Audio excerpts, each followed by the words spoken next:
Hello and welcome to Mailin It, the official podcast of the United States Postal Service. I'm Carla Kirby. Today's episode takes on a topic we haven't covered before, although it's extremely important both to the Postal Service and to our customers. I'm talking about the dangers that our canine friends can pose to mail carriers. Listen, most of the time, mail carriers and dogs coexist in harmony, but other times, not so much. Last year alone, more than 5,300 postal employees were attacked by dogs while delivering mail. Another 5,400 employees were attacked in 2021. Over the years, the Postal Service has worked hard to understand how and why these attacks happen, and to develop safety training for our mail carriers. We also host National Dog Bite Awareness Week every year to educate our customers on the role they play in preventing these attacks. I'm really excited about this episode because we get to cover this topic from a number of different angles. Our guests include Linda DeCarlo, Senior Director, Occupational Safety and Health at the Postal Service, Swain Lowe, a letter carrier from Manassas, Virginia, and Daniel Ettinger, an animal control officer and trainer who's joining us from Colorado. Swan, Daniel, welcome to Mailin It. And Linda, welcome back. Hey. Thank you. Thank you. Wow, I think this is the first time we've had 3 guests on an episode. I've got questions for you all, but I'd like to start with Linda. You were on Mailin It about a year ago for our episode on corporate safety. For the people who didn't hear that episode, tell us a little bit about what you do as Senior Director of Occupational Safety and Health here at the Postal Service. Well, sure, Carla. My job really is what I would consider one of the best jobs in the Postal Service.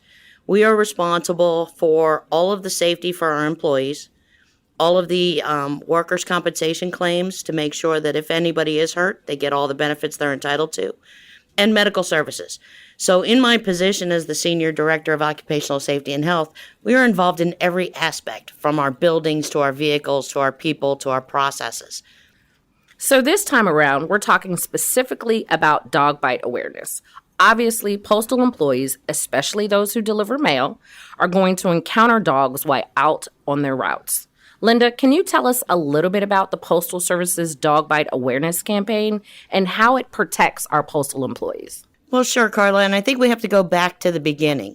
National Dog Bite Awareness campaigns really began back in the 1980s, and they occurred as a result of 2 very horrific incidents. We had 2 employees in the California area that were severely injured. One actually died as a result of that dog attack. So as a result, we decided that it was really important to bring awareness not just to our employees, but to our customers. You know, every year, as you said, 5,400 employees are attacked or bitten or have some other incident involving a dog, and it's totally preventable. And National Dog Bite Awareness Week allows us to really provide tips to our employees on how to protect themselves and to our customers on what they can do to protect themselves and our employees as we're out delivering the mail. That is absolutely good news. I think this is a good opportunity for us to bring Swan into the conversation, considering he had to put that training to use a few years ago while out on his route. Yes. First off, how long have you been with the Postal Service? I have been with the USPS for now 7 years. Oh, that's quite a time. Okay, so I understand you had a close encounter with one of our 4-legged customers a little while back. Can you tell us a little bit about that? It was a summertime in June. I believe it was 2-3 years ago. It was probably 12:01 p.m. The sun was high. The birds were chirping. Had a great day going so far. But there's one walking route we have. It's a long walking route. As I was going around, I noticed a dog at a house, also behind the fence, barking at me. But being behind the fence, there's no danger because you don't think a dog will just run through the fence.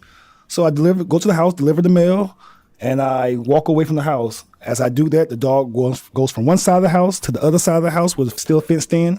And with great leg strength, I'm talking about the amazing leg strength, jumps over at least a 4-foot fence and comes after me. We do have training, like Linda says, against dogs, defensive training. Usually put something in front of you, between you and the dog. It will always deter the dog away from you because dogs don't think. They just want to bite the first thing they see. So let me say, first of all, seeing the dog jump the fence just had to be amazing. that. I would give that. And I'm thinking scary, right? At first, no, because I was still amazed because you have to see the jump. Like first, you want to clap first, then get scared. But like at first, I wasn't. But as he charged him, I did get scared once he got closer. So it sounds like based on the training you received, it kicked in. Mm-hmm. And so end result was what? Well, the dog did bite the bag, not me. And as I kept pulling the bag, it let go as I stepped backwards and stepped back further enough. I left, I believe, the territory that he's guarding. And he literally just like at the end of the day clocked out and jumped back over the fence. And it was like a normal day for him. So would you say, I guess, at the end of the day, your training paid off? Oh, yes. It really did. Well, I think it's really important that, one of the comments that Swan made was that, at first you're just sort of shocked. You're stunned. And it really does matter that training has been ingrained in you. Your instinct was to use something to block that dog, give him something else to be interested in. Yes. We also have other tools available.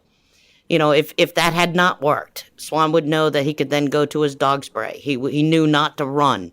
He knew not to, antagonize the dog any further. So it's those kind of things that through the repetition of training really start to help. And how often do employees receive this training? We start from the very first day that an employee is brought on board. As part of initial orientation, we're talking about how to protect yourself from dogs, in addition to all the other hazards that our employees may see out on the day-to-day job performance. But then we do periodic. Every office that has a dog bite does a stand-up talk to make sure that awareness is available for all the rest of the employees. We do these annual national kickoffs. That involves letters to our customers, flyers, brochures. So we constantly reinforce that training every year at the minimum.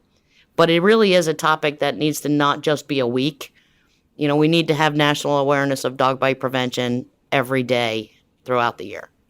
So, Linda, you mentioned that there is training that's provided to the employees. Can you provide some additional detail on what that entails? Absolutely. As I stated, we start training and we continue training over and over again. But that very first initial training involves the use of the satchel. The satchel is designed not just to carry mail, but to also provide a barrier between the employee and the animal. We also teach them about the pepper spray that we have them carry. It's a dog repellent spray. It is a standard pepper spray. It's been evaluated by the Humane Society and found to be non-harmful for the dog. But what it does is allow those precious moments that the dog is kind of stunned and confused to get our employees to a place of safety where they're no longer being bit. So in addition to that specific physical training, we also talk about situational awareness, not wearing headphones as you're out delivering the mail. You need to be able to hear a dog approaching. You need to know what's going on in your neighborhood. You need to see whether fences are open. So there's a lot of that sort of situational awareness training that we provide on and on and on. All right, so Daniel, I've got some questions for you now. But first, I was hoping you could tell us a little bit about your work as an animal control officer and what that entails. Yeah, so animal control, is something that is needed by the community to keep people and their animals safe. And I got started 13 years ago doing some volunteer work at an animal shelter and then doing ride-alongs with animal control officers who are out here in the community trying to protect, everyone that they can and all the animals that they can. There's a lot of trainings involved with animal control work through national certifications and or your state certification. So animal control officers receive, training on how to make sure to keep, how to keep people safe from being bitten by dogs or how to even investigate crimes against animals as well. And there's also a lot of other training available too online, so officers can keep up with their, continuing education credits and things of that nature. And so I understand that you receive training, but do you also do training? Do you train other animal control officers?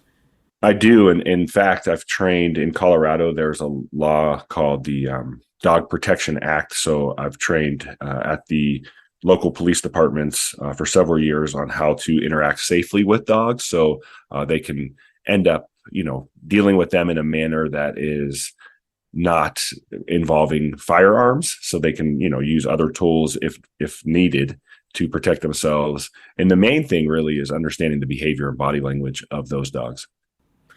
So, Daniel, assuming you're out on a route and you see a dog in a yard, can you just tell by looking whether or not you're going to have a problem making a delivery? I mean, I can, but I've been working with dogs for a very long time. And so what you bring up is really important. So dogs have, I say 3 different communication styles, and they can exhibit all, they can exhibit none or one. We have verbal, nonverbal, and physical, right? So a dog will typically start with a nonverbal clue and say, like, what does that look like, right? So a dog that may be aggressive or a threat display may be leaning forward, right? It could be a lot of its body weight is kind of on its front shoulders. Maybe its head is a little bit lower, staring directly at you. That could be a nonverbal clue on that this animal has a propensity to attack if you don't continue to listen to the other clues. Some of those other clues now, we're going to listen to the verbal, right? So there could be some barking or growling, like a low growl, like a or something like that, right? Where the dog is trying to tell you, hey, back away from my space, right? Dogs are territorial. Now, that doesn't mean specifically that they understand that their property line stops at the mailbox or stops at the sidewalk, right? They may be territorial for a number of feet around their own property. So you're going to hear them barking, low growling. Showing their teeth is another nonverbal cue. We talk about hackles. I don't know if anyone's heard that before, where the hackles are raised up on the back of the dog.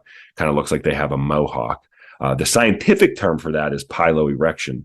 And through any type of arousal, a dog can show that. So just seeing the hackles up alone does not necessarily mean that dog is aggressive.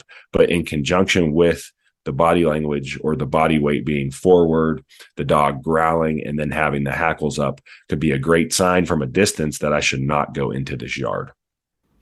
So can you talk about the physical then cues? Absolutely. So typically dogs don't really want to bite people. We see that most of the bites that occur are really low level bites. And there's a scale that you can look into. It's called the Dr. Ian Dunbar bite scale. And a bite that you typically see, the most common bites are like your level 3s. And the scale goes from 1 to 6. We don't have time to go into that right now. But the level 3 is like your most common bite. And when a physical altercation happens between you and a dog, it's typically come up, bite you once, and then back away. We call that a warning bite. Like, hey, you're not listening to the other clues that we have, put out here. So now I have to hit this physical clue that I don't want you in my space. So typically what you're going to see is a quick bite to like maybe the leg or the arm, and then let go. And hopefully that whoever's bit recognizes, hey, I need to stop and back up.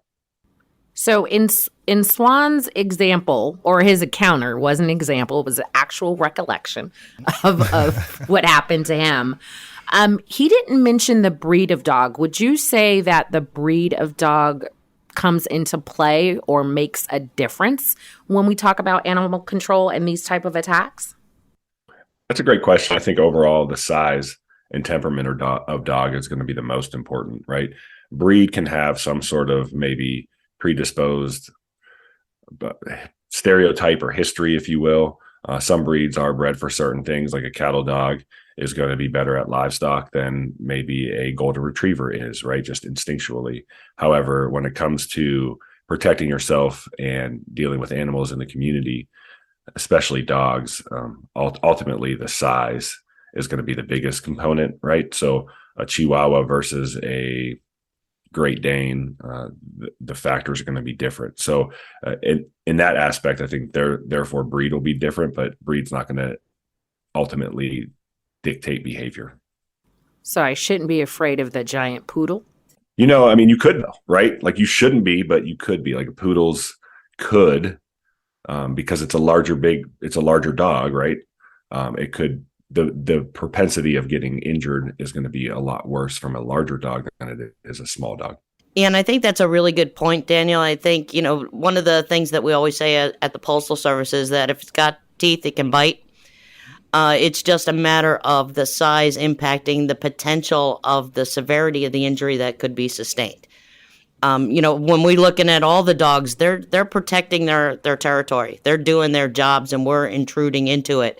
So at that point, any size dog, any breed dog is going to have a reaction to somebody entering their territory.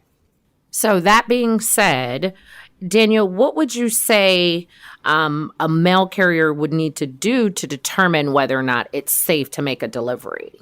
Well, I think one of the most important things, right, is just your overall awareness when you're out on your route and knowing where the dogs are. I mean, I think if it's your first time on a route, right, figuring out kind of the hot spots, because there might be areas, I know when I worked in Denver, it was one of the higher places of bites two-letter carriers in the country. And, specifically the Westwood neighborhood, which we would often go to. And so a lot of the problems there were no fences or broken fences. So that's something to keep an eye on, right? Making sure that when you're on your route, you're making enough noise to give the dog kind of a heads up. You never want to sneak up on a dog because that's going to startle it even more. But then just having that situational awareness, making sure you see, is there a dog in this yard before you enter? And there's things that you can look for, like if it's a grassy front yard, there might be a path in the yard that the dog creates by running back and forth. There may be bowls, dishes, feces, those type of things that can kind of alert you to there may be a dog on the property. Can I also tag on that? I do agree. We say situational awareness, keep that up. Also, customers themselves can be an X factor. One day they'll have their door locked. The next day they have their door locked. Then the third day their door is wide open. You may never see a dog before, or you never knew they had a dog. And out of nowhere, a small dog or a big dog from the basement or whatever will come and attack you. Yeah, I do agree with situational awareness, but day by day things do change, and it's always something new. So with that, I think you bring up a great point. So you can't necessarily just be assuming that the house that you go to every day, a dog is going to be there or not going to be there. So it could surprise you, even if you're on a regular route. Yes, not to mention if you're on a new route. Mm-hmm. So I think, situational awareness does come into play. But Swain, let's get back to your story and what happened after the attack. Okay. Were there certain procedures that you had to follow? In case of a dog bite, you are supposed to inform your management team or supervisor and let them know what happened. It is supposed to be written up for that reason. In cases I wasn't bitten, just a bag, I didn't really follow up to. I told my supervisor, but I didn't really tell him, hey, I want to go press an issue with this because I wasn't harmed. My person wasn't harmed, so I'm okay. So I get that you weren't actually bitten, but your bag was damaged. So did you or does your supervisor come out and speak with the homeowner about the dog? Normally, going back to the other carriers that have been bit, yes, you have to write up a statement, and they do go back to the owner's address to get their statement as well, to get the story together, not just go by one side. They have to get the whole thing together, and then they do a legal process if they want to go forward with that. The whole process, starting from when Swan let's assume Swan had gotten bit. He'd notify his supervisor. The supervisor goes directly to the customer because there's a lot of things that we have to establish for Swan's protection and for other people's protection. So we need to inquire about the status of rabies shots and any other incidences that may have involved that dog. And that's where law enforcement and people like Daniel become involved at a local level. There are instances where the dogs need to be, sent away, or there are other activities as we progress that, your dog may have been a hazard to Swan, but he's also a hazard to the neighborhood. And that impacts delivery because we do take the safety of our employees extremely seriously. And if your dog has bitten somebody, we're going to not deliver mail to your house until that dog is under control. And we know for a fact that you've got them restrained and not in a path of causing that kind of harm again. But let's say your dog is one of those dogs that likes to jump that 4-foot fence and wander the neighborhood and is just biting people willy-nilly across blocks and blocks. You could actually impact the delivery of mail to your neighbors because we're not going to let our people go into a situation that we know has the potential of resulting in a dog bite. So, given all of that, what advice does the Postal Service provide to dog owners to help lower the chances that their dog might attack a mail carrier? The guidance that we give to homeowners is really about responsible pet ownership. And it's in reference to carriers or anybody else that might be coming to their house. There are some simple steps that they can take to help protect those folks entering their property. One is put the dog in another room. You know, when you're answering your front door, make sure that that dog has no way to approach that front door, because we've seen dogs jump through screen doors, storm doors, and the like. We also suggest that if they're out in the yard, they're restrained in some way, whether it be on a long tether or have a fence that's sufficient enough to prevent the bites. One of the other tips that we always give as well is don't let your kids take the mail directly from a carrier. You know, the dogs are doing their job. They're protecting their family. And sometimes they view that as a threat. This is a stranger that's approaching their child. And so it's those kind of simple tips about being a responsible pet owner that will protect both the customer and anybody approaching their homes. So at the end of the day, keep your dog restrained if you want to get the mail. You mentioned that if a dog is loose or has the propensity to get loose, it could actually impact the entire community's mail.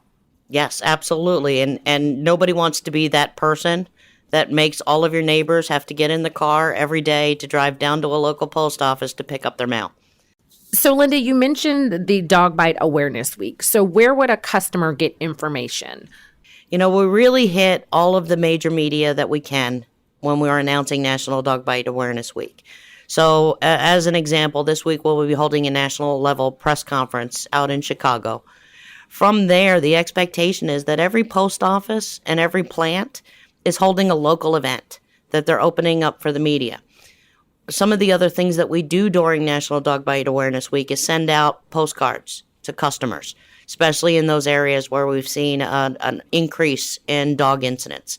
So we try to hit the newspapers, the radio stations, we do national press, and then we hold local events. Most of the local events are designed to reinforce with our employees.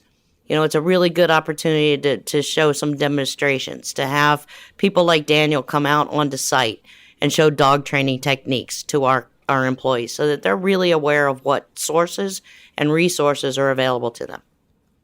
So I want to thank everybody for joining us. I want to give an opportunity for Swain, Daniel, and also Linda to give any closing remarks that you want to share with our listeners. Swain, we'll start with you. I hope what I said was informative for the next carrier. Please use the defensive mechanisms they teach you in the meetings. It does work. I'm contested that it does work. Put a bag, put something in front of it, and also keep your eyes and ears open on things like Mr. Daniel said, situational awareness. And your encounter also provided some education for customers too. So not just carriers. Your encounter definitely let customers know what could happen in those situations. Daniel, any closing remarks you have for us? Yeah, I would just encourage any letter carrier that is out there and wants to reach out to their animal control officer. I highly encourage it. I'm sure most animal control officers would really appreciate that relationship, and it would help, if that animal control officer knows of any aggressive dogs in the area, they could hopefully alert the letter carriers to that and just help keep everyone safer. So I just encourage you to go out, stop by your local animal shelter or wherever animal control is located, introduce yourself, and try to form a relationship there. Thanks, Daniel. And of course, Linda.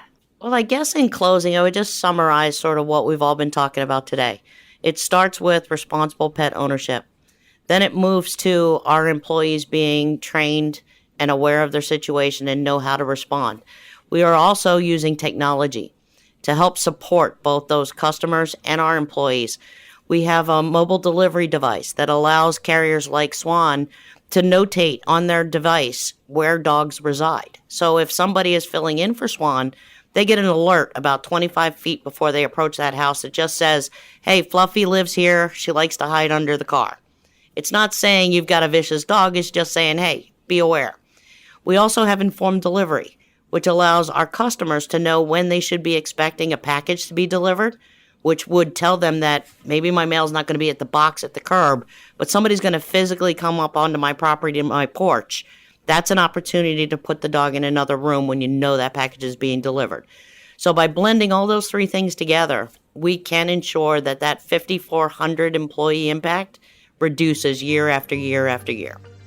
Well, thank you, Linda. And I think that's a lot of great information. And thank you, Swan. And thank you, Daniel.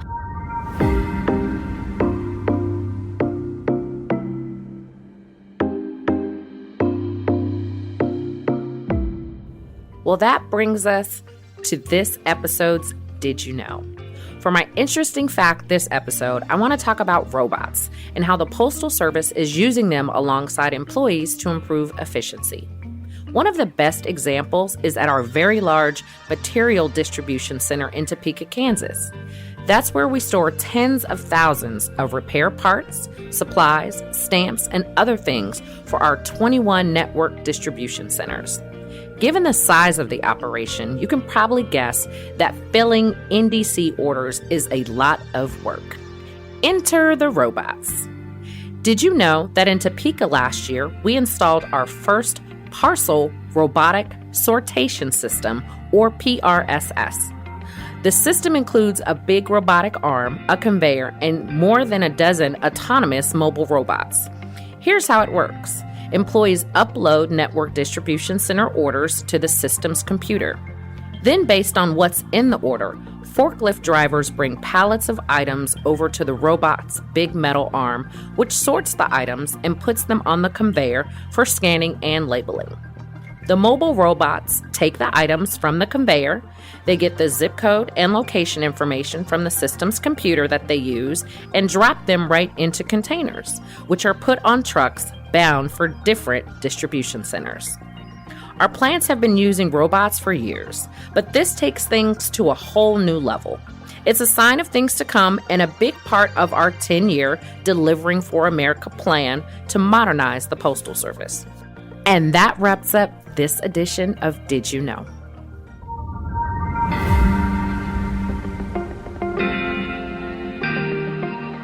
That's all for this episode of Mailin It. Don't forget to subscribe to Mailin It wherever you get your podcasts to make sure you don't miss the next episode. And follow along on Instagram at U.S. Postal Service, Twitter at USPS, and on Facebook.